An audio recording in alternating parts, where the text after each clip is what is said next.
حضرت علی رضی اللہ تعالی عنہ ارشاد فرماتے ہیں، جب کوئی دوست تمہیں اپنا راز بتائے تو سمجھ لینا کہ وہ اپنی عزت تمہیں امانت دے رہا ہے، اس میں کبھی بھی خیانت مت کرنا۔ کسی کا عیب تلاش کرنے والے کی مثال اس مکھی جیسی ہے جو سارا خوبصورت جسم چھوڑ کر صرف زخم پر بیٹھتی ہے۔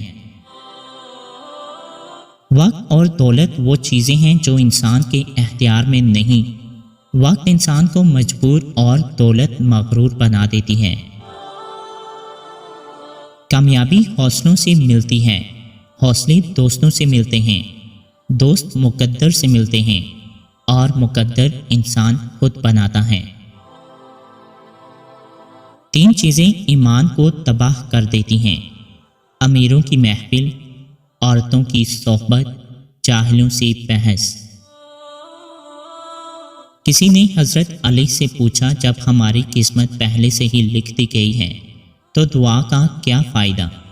تو فرمایا کہ ہو سکتا ہے کہ قسمت میں یہی لکھا ہو کہ مانگنے پر ملے گا۔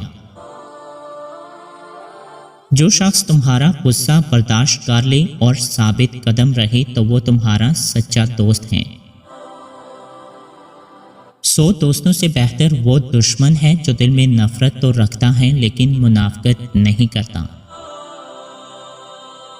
تمہارا ایک ہی رب ہے پھر بھی تم اسے یاد نہیں کرتے، لیکن اس کے کتنے بندے ہیں پھر بھی وہ تم کو نہیں بھولتا۔